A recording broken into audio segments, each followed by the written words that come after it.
السلام عليكم ورحمة الله وبركاته. أعوذ بالله من الشيطان الرجيم. بسم الله الرحمن الرحيم. الحمد لله رب العالمين، والصلاة والسلام على أشرف المرسلين خاتم النبيين ورحمة الله للعالمين سيدنا محمد وعلى آله وأصحابه أجمعين. By the name of Allah, the Merciful, the Compassionate. Praise be to Allah, Lord of the worlds. Salutations and peace be upon the noblest of messengers, the seal of the prophets, the mercy of Allah to the worlds, Prophet Muhammad, and upon all of his companions, family, and followers. The time came to speak about the most special city in the world, Jerusalem, Quds, the holy land that was chosen by God for worshipping Him. That is why it cannot be sold or inherited as an estate. It belongs to those who indeed follow the commandments of God on earth. We are going to discover, inshallah, who is the owner of this honor in our days. It is pretty traditional to know that Jerusalem is a holy city for Jews and Christians. Some people could wonder why Muslims feel about it the same way, though they have totally different religion. We will see why Jerusalem is a holy land for the people of three religions. In the very first verse of Surah Al-Isra, Allah told us about it. سبحان الذي أسرى بعبده ليلا من المسجد الحرام إلى المسجد الأقصى الذي باركنا حوله لنريه من آياتنا إنه هو السميع البصير. If the surroundings are blessed, how about the city itself? The blessings could be material, for example, fertile land that everybody can benefit from, no matter believer or non-believer. And blessings could be spiritual. That is why it is the city of the prophets.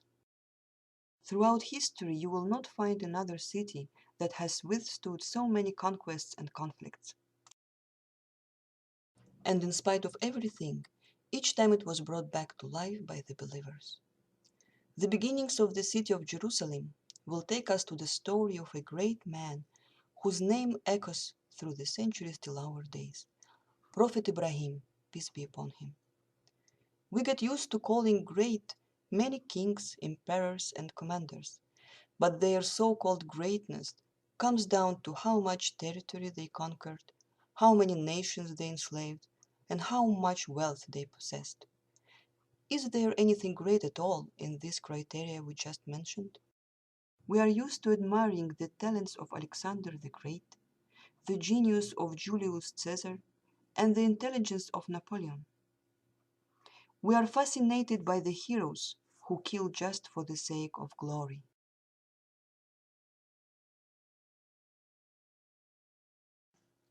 Why don't we take into account the amount of misery they brought and blood they shed for the sake of their greedy interests? Prophet Ibrahim, peace be upon him, wasn't an ancient king or emperor or undefeatable warrior, but he was a man who was moved by love for people and by unconditional trust in God.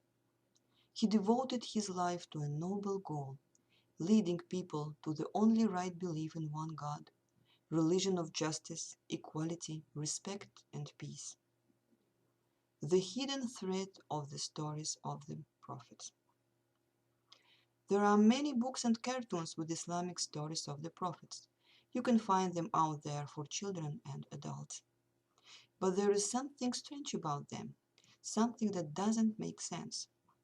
We all know that prophets are our role models, so we need to copy them in our life. But the books focus only on their deeds, actions that we are not able to do. Shall we build an ark like Prophet Nuh? Or break the idols like Prophet Ibrahim? Or face the Pharaoh like Prophet Musa? There is only one thing that all our stories agree about. All of the prophets were calling people to the belief in one God.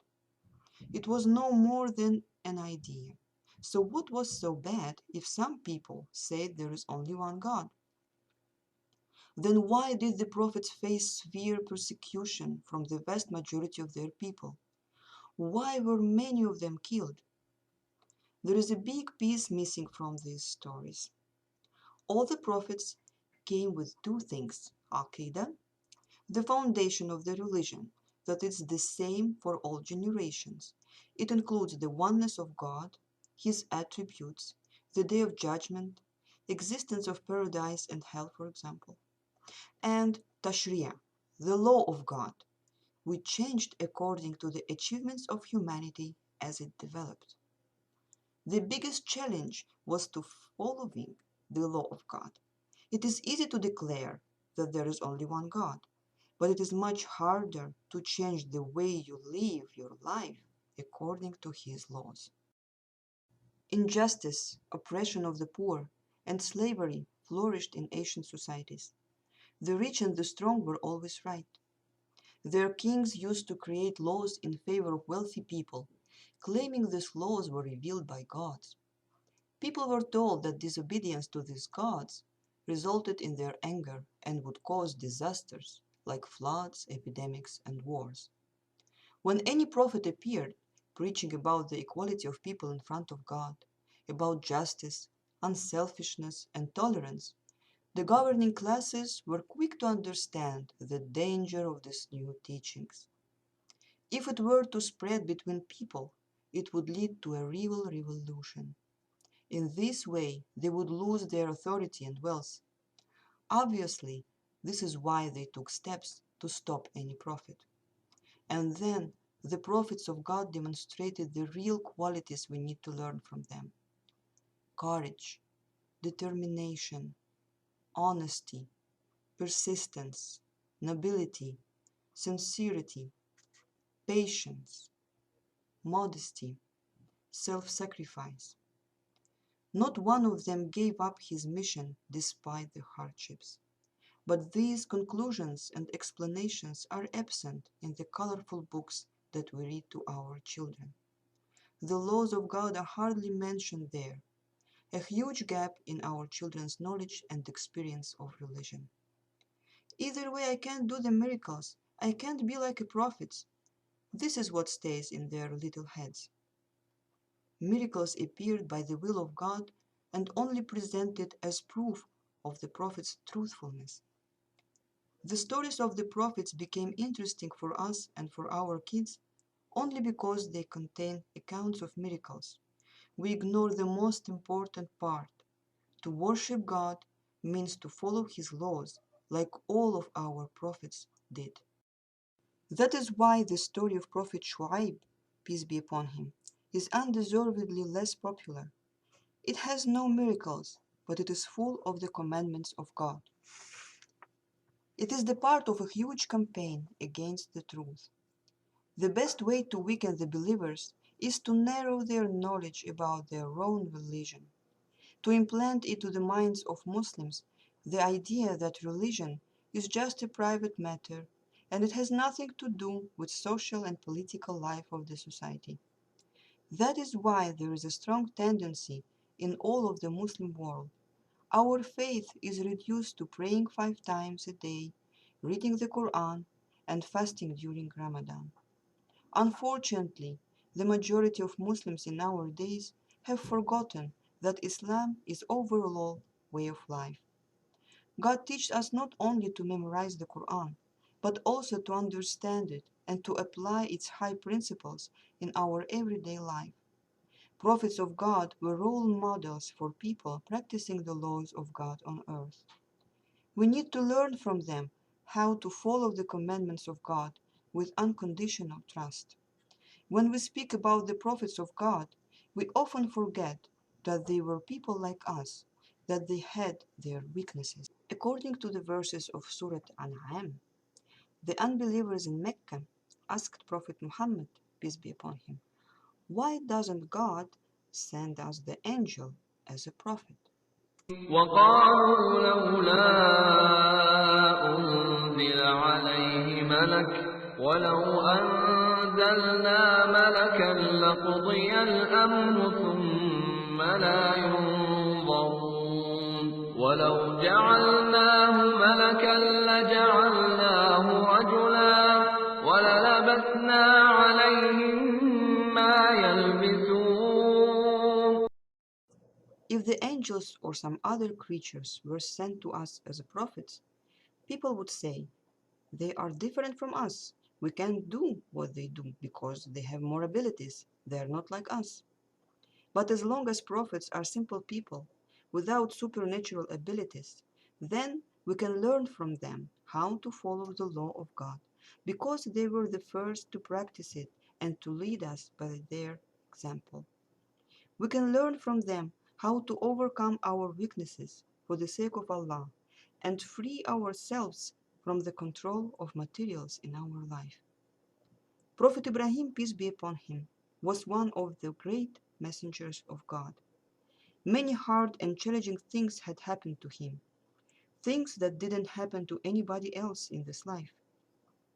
But he overcame all the hardships and succeeded in all tests and proved his great faith in God. God said of him in the Quran, إن إبراهيم كان أمة قانتا لله حنيفا ولم يك من المشركين. it means that in Prophet Ibrahim there were so many good qualities and so much Iman, the power of faith, that there was enough for the whole of Ummah. Also, God called him Khalilullah, the dear friend to Allah. ومن أحسن دينا ممن أسلم وجهه لله وهو محسن واتبع ملة إبراهيم حنيفا واتخذ الله إبراهيم خليلا. Therefore, it is His name we mention several times a day in our prayers, beside the name of Prophet Muhammad, peace be upon him. He is called the father of the prophets because he is the role model for all of them, and millions of believers have followed his call for thousands of years to the present. And so many people continue to visit Mecca every year for Hajj, the pilgrimage. Let's lift the curtain of time and take a look at the life of Prophet Ibrahim, peace be upon him. Let's look at the places he went and people he met. Let's move for a while into the mysterious ancient world of Mesopotamia. Prophet Ibrahim, peace be upon him, was born in the city-state of Babylon in a time of its rise during the last centuries of the third millennium BC. Babylon was located in Mesopotamia, a territory of modern Iraq, the land between two rivers, the Tigris and the Euphrates, the cradle of civilization. In this ancient time, the basis of life in Mesopotamia was irrigation farming due to the fertility of a vast flood plain between modern Baghdad and the Persian Gulf. Archaeology provides us with data showing that Babylon was a big economical and religious center. Religion was a central part of life of Mesopotamians. They worshipped many gods and goddesses and believed that they were in control of natural forces. Also, they came to believe that their gods had human characteristics, and so archaeologists have found many carved statues and figurines. By the way, there is a wonderful sample of how archaeological data could be misinterpreted. These figurines that were found in Mesopotamia are called gods in the book Mesopotamia, Passport to the Past. But in another book, Mesopotamia Eyewitness Book, the same group of figurines is called worshippers. Nevertheless, people believed that failure to honor their gods brought floods, droughts, disease, and attacks from enemies. In these ancient times, Mesopotamians developed many different aspects of technology, and they had remarkable knowledge of astronomy, mathematics, medicine, and agriculture. They invented the wheel around 6,000 years ago. They changed their life and made a huge contribution to the development of humanity. Also, Mesopotamia was one of the first places in the world to develop writing. To complete the picture, we must mention a lasting symbol of ancient Mesopotamia, the ziggurat, a massive terraced platform made of bricks. It was a temple. The largest ziggurat found so far is in what was Babylon. But today only the foundation remains because it was destroyed by Alexander the Great. What a great deed! This massive structure was devoted to the god of Babylon, Marduk. Because of its incredible height, even farmers about 20 miles away could see the ziggurat and worship their god. In other words, Mesopotamia in the ancient world was something like Western civilization in the way our modern world has developed. So young Prophet Ibrahim, peace be upon him, grew up in the most civilized part of the ancient world. Not only that, he grew up in the family of a master who carved statues of the gods from stones. And because of the occupation of his father, his family was pretty wealthy and had weight in society. We know from the Quran that young Prophet Ibrahim, peace be upon him, started to understand things around him at a very early age. ولقد آتينا إبراهيم رشده من قبل وكنا به عالمين. Imagine young Prophet Ibrahim observing the surrounding world, seeing an astonishing balance, harmony, and order in the sky and on earth. He understood before the prophecy that the numerous statues of gods that his people were worshipping did not deserve worship. Through the contemplation, he came to the conclusion that God is only one, the creator of everything. The contemplation about the creation of God is a special way of worshipping Him. It strengthens our iman, the power of faith. وعن حسن البصري إنه قال: تفكر ساعة خير من قيام ليلة. Islamic scholar Hassan al-Basri said, 1 hour of contemplation about Allah is better than all night long prayer. عن عمر بن عبد العزيز: الكلام بذكر الله عز وجل حسن، والفكر في نعم الله أفضل العبادة. The words of remembering Allah, the Exalted, the Majestic, are good, and thoughts about His blessings are the best way of worshipping Him. وقال بشار ابن حارث الحافي: لو تفكر الناس في عظمة الله تعالى لما عصوه. Another Islamic scholar, Bashar ibn Haris al-Hafi, said, if people just thought about the greatness of Allah, the Highest, they weren't going to sin. Any of us could find a lot of proof that God is only one if we just thought about our universe. Also, in our days, the achievements of modern science give even more information for contemplation about the greatness of the Creator. Today, in our fast-paced, man-made world, we often forget who is the one who arranges everything in our lives. Many people believe that humanity became almighty due to rapid development of science and technology. How about the one who encompasses by his knowledge everything they have been researching? And he is the one who created the whole universe. Who is the Almighty really? He only allows us to reach incommensurably little of his knowledge. It means that we have little basis to even know what we do not know and what we know. ويسألونك عن الروح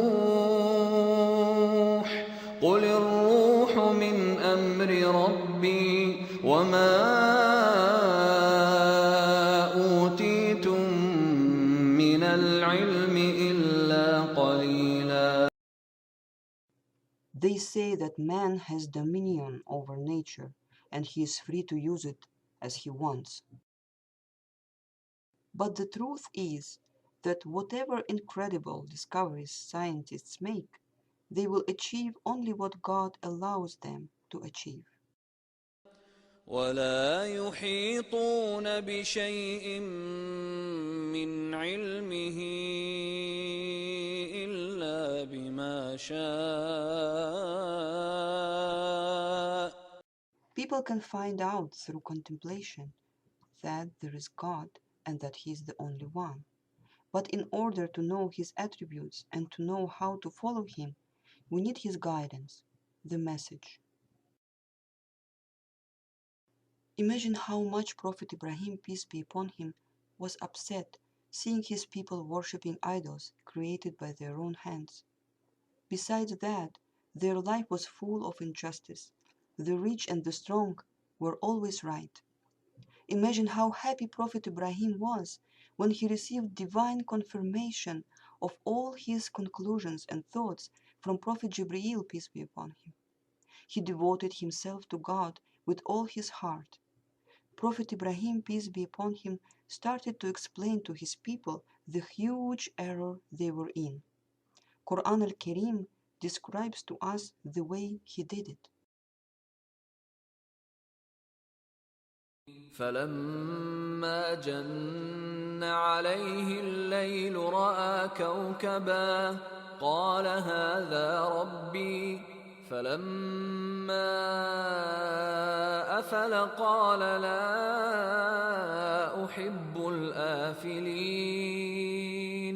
فلما رأى القمر بازغا قال هذا ربي فلما أفل قال لئن لم يهدني ربي لأكونن من القوم الضالين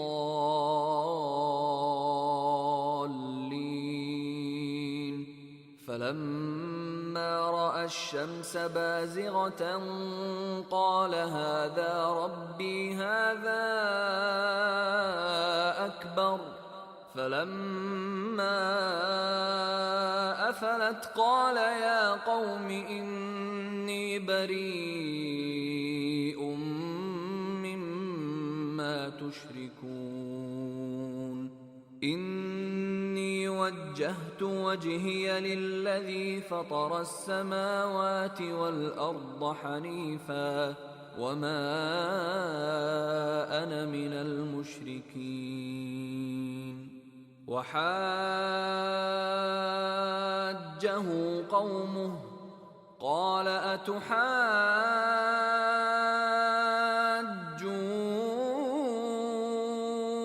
أتحاجوني في الله وقد هدان ولا أخاف ما تشركون به إلا أن يشاء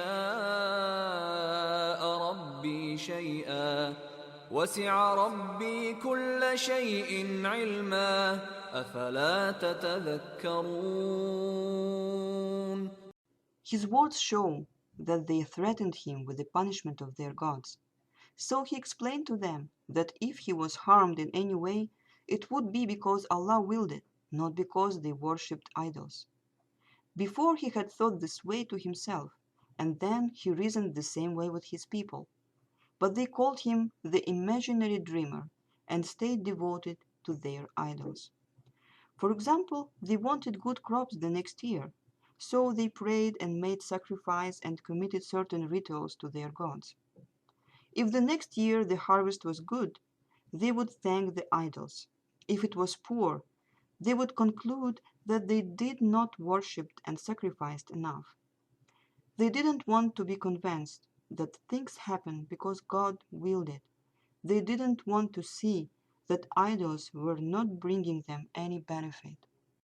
واتل عليهم نبأ إبراهيم قال لأبيه وقومه ما تعبدون قالوا نعبد أصناما فنظل لها عاكفين قال هل يسمعونكم إذ تدعون أو ينفعونكم أو يضرون قالوا بل وجدنا آباءنا كذلك يفعلون قال أفرأيتم ما كنتم تعبدون أنتم وآباؤكم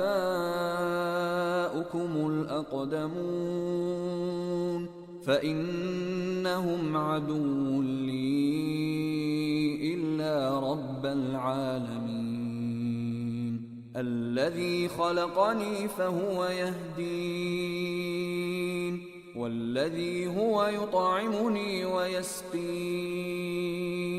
وإذا مرضت فهو يشفين والذي يميتني ثم يحيين والذي أطمع أن يغفر لي خطيئتي يوم الدين. We have mentioned before that the purpose of the revelation of the stories of the prophets in the Quran was to support the heart of Prophet Muhammad, peace be upon him. During his era, the situation in Saudi Arabia was similar. Arabs worshipped idols and thought the same way as Prophet Ibrahim's people.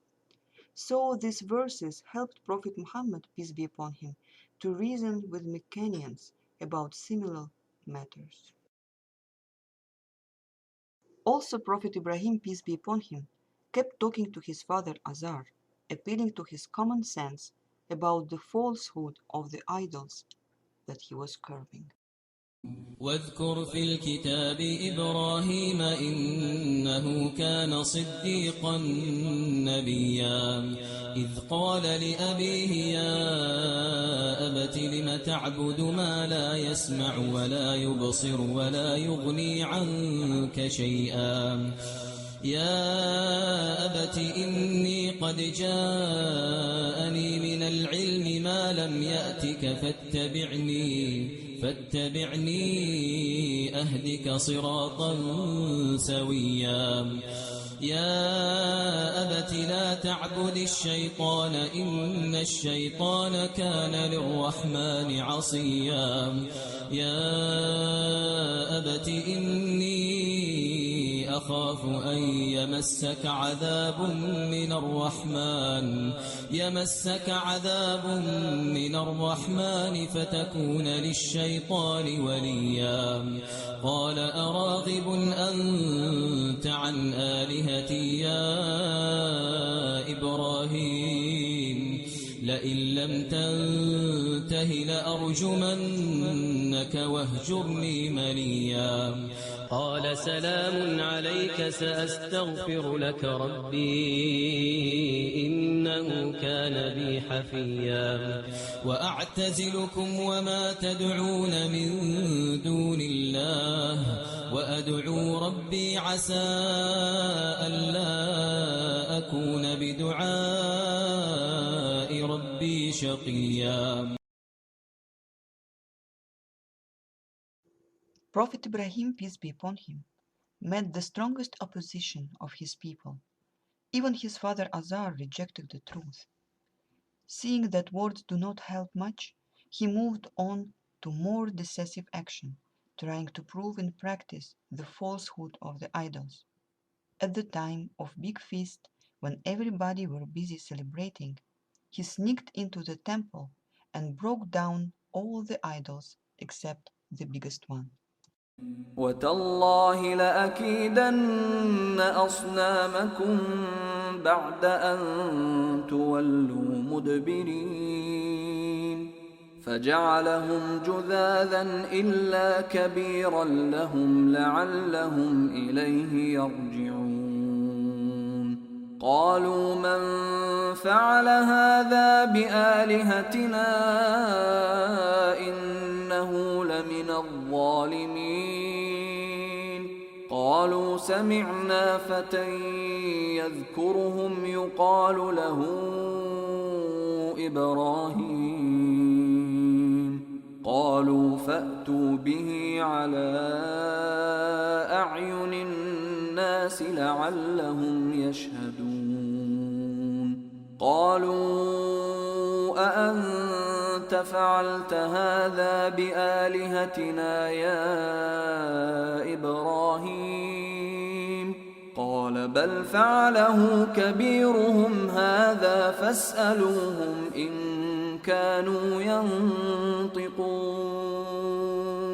فرجعوا إلى أنفسهم فقالوا إنكم أنتم الظالمون ثم نكسوا على رؤوسهم لقد علمت ما هؤلاء ينطقون قال أفتعبدون من دون الله ما لا ينفعكم شيئا ولا يضركم أف لكم ولما تعبدون من دون الله أفلا تعقلون قالوا حرقوه وانصروا آلهتكم إن كنتم فاعلين. He didn't fear risking his life for the sake of bringing the truth to his people, because he loved them, and he sincerely devoted his life to conveying the message of God. The priests were shocked because it was an awful crime of sacrilege in the eyes of the entire community. Prophet Ibrahim, peace be upon him, knew that the punishment would be severe, probably death, but it didn't stop him from attempting to get them out of the error they were in. He overcame the fear of the punishment for the sake of Allah, and Allah didn't leave him. The priests decided to burn him alive publicly in order to scare everyone and to prevent any other attempts against the religion of their forefathers. And it really wasn't about upholding the religion for its own sake. The priests got their wealth from donations and sacrifices that people brought to the temple to please the false gods.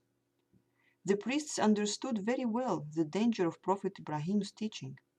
They knew they would lose their income if people started listening to him. On the day of execution, they gathered a huge crowd to watch it. A deep hole was dug and the fire was set, so strong that no one could get close to it because of the heat. Prophet Ibrahim, peace be upon him, was thrown there with the help of a catapult-like structure. قلنا يا نار كوني بردا وسلاما على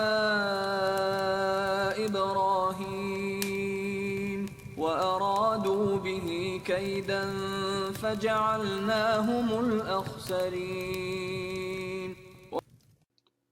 Imagine the astonishment and horror of the crowd when they saw Prophet Ibrahim, peace be upon him, walking out of the flames alive and totally unharmed. Allah could have made a cloud appear and shed rain over the fire, or a wind to blow strong enough to put it out.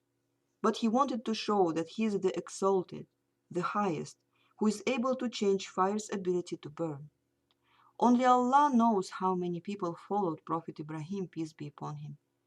But even after witnessing such a great miracle, the vast majority of people didn't want to believe.